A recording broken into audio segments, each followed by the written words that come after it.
നബിയുടെയും സ്വഹാബത്തിൻ്റെയും ഒരു യാത്രയിൽ 6-7 ആളുകൾക്ക് വരെ ഒരു ഒട്ടകമായിരുന്നു ഉണ്ടായിരുന്നത്. ഊഴമനുസരിച്ച് ഓരോരുത്തർ മാറി മാറി യാത്ര ചെയ്യുകയായിരുന്നു. കൂട്ടത്തിലുള്ള ഒരാൾ തൻ്റെ ഊഴമെത്തിയപ്പോൾ ഒട്ടകപ്പുറത്ത് കയറി വേഗത്തിൽ എഴുന്നേൽക്കാൻ ഒട്ടകത്തോട് ശബ്ദം വെച്ചു. പക്ഷേ ഒട്ടകമാവട്ടെ സാവധാനം തന്നെ ചലിച്ചു. അപ്പോൾ ആ മനുഷ്യൻ ഒട്ടകത്തോട് ദേഷ്യത്തോടെ പറഞ്ഞു, നാശം, നിനക്ക് അള്ളാഹുവിൻ്റെ ശാപമുണ്ടാവട്ടെ.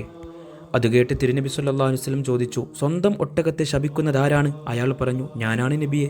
പ്രവാചകർ പറഞ്ഞു, അതിൻ്റെ മുകളിൽ നിന്ന് ഇറങ്ങൂ, ശപിക്കപ്പെട്ടതുകൊണ്ട് നമ്മെ അനുഗമിക്കരുത്. നബി സല്ലല്ലാഹു അലൈഹി വസല്ലം ഉപദേശിച്ചു, നിങ്ങൾ സ്വയം നിങ്ങൾക്കെതിരെ പ്രാർത്ഥിക്കരുത്, നിങ്ങളുടെ മക്കൾക്കെതിരെയോ സമ്പത്തിനെതിരെയോ പ്രാർത്ഥിക്കരുത്. പ്രാർത്ഥനയ്ക്കെല്ലാം ഉത്തരം കിട്ടുന്ന ചില സമയങ്ങളുണ്ട്. നിങ്ങളുടെ ഇത്തരം ശാപ പ്രാർത്ഥനകൾ ആ സമയത്ത് വരുന്നത് സൂക്ഷിക്കണം. നമ്മുടെ മക്കളോടോ കുടുംബത്തോടോ സമ്പത്തിനോടോ മറ്റോ നീ ഒരിക്കലും ഗുണം പിടിക്കില്ല, നീയൊക്കെ അനുഭവിക്കും, ഈ നശിച്ച വാഹനം തുടങ്ങിയുള്ള വാക്കുകൾ ദേഷ്യം പ്രകടിപ്പിക്കാനോ തമാശക്കോ വേണ്ടി പോലും പറഞ്ഞു പോകുന്നത് സൂക്ഷിക്കണം.